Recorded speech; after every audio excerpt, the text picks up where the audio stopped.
Ya, salam teman-teman semuanya. Selamat pagi menjelang siang. Apa kabar semuanya?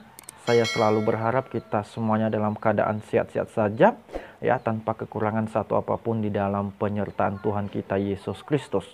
Teman-teman semuanya, pada bagian ini marilah kita sama-sama melihat sebuah cuplikan video atau berita yang lagi heboh pada saat ini, di mana beberapa hari yang lalu atau 4 hari yang lalu saya mendapatkan sebuah berita dari TV One. Mereka mengatakan bahwa kasus atau COVID-19 saat ini mendadak hilang di Indonesia. Nah, saudaraku yang diberkati Tuhan, kita tidak tahu apa penyebab, ya, dan kita tidak tahu juga, ya, kenapa tiba-tiba mendadak hilang di Indonesia ketika kita sebentar lagi akan menjalankan perayaan Natal dan Tahun Baru yang bisa kita nikmati secara bersama-sama. Nah, saudaraku yang diberkati Tuhan, seperti apa cuplikannya? Marilah kita sama-sama melihat video berikut ini.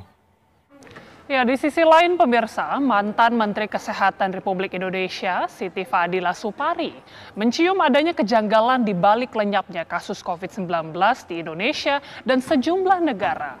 Siti Fadila menilai hal ini adalah sesuatu yang aneh dan mengherankan.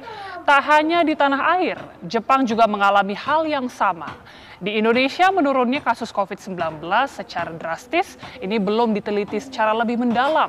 Sementara para ahli di Jepang bahkan melakukan penelitian atas menghilangnya COVID-19.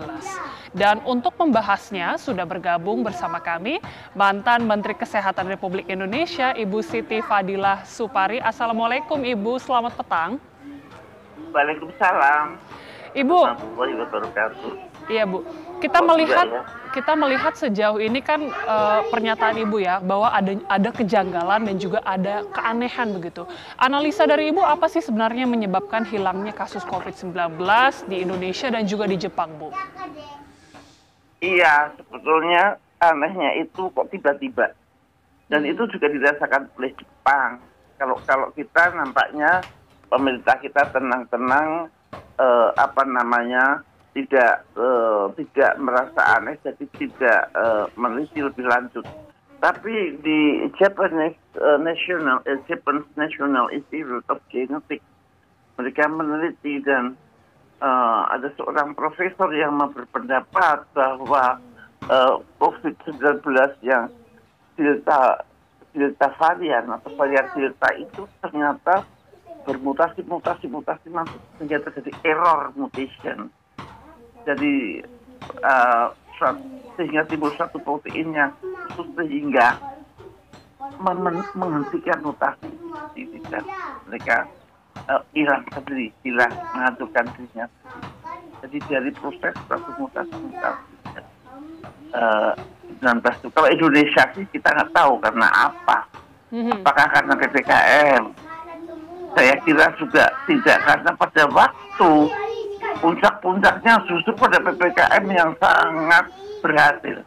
PPKM saat itu sangat berhasil, di mana pemerintah bisa mengerem orang-orang yang Idul Fitri kalau nggak salah sampai 40%. Jadi tidak, PPKM waktu itu juga saya kira sukses. Jadi bukan karena PPKM. Apakah karena vaksin?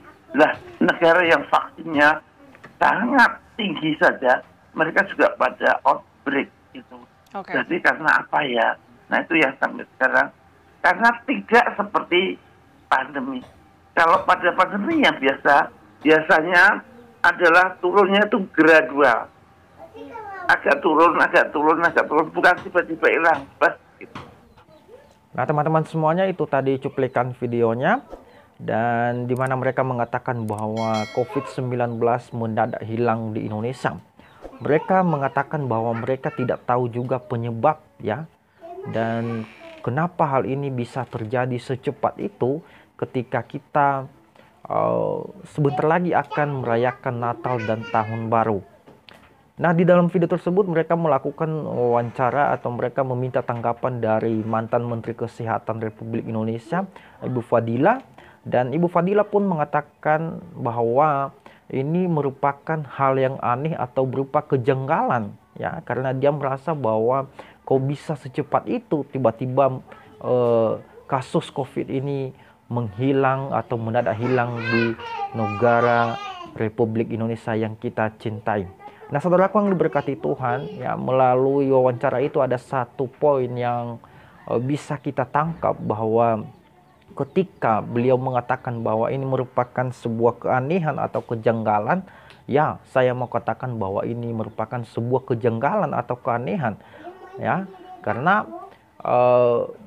menurut pribadi saya, ya, bahwa ini merupakan sebuah mujizat Tuhan yang luar biasa, ya, memang benar-benar aneh dan janggal, ya, karena kita tidak tahu bahwa mujizat itu bisa saja terjadi kapan saja, dan kita tidak tahu kapan dan di mana terjadi dan kapan waktunya akan terjadi, ya.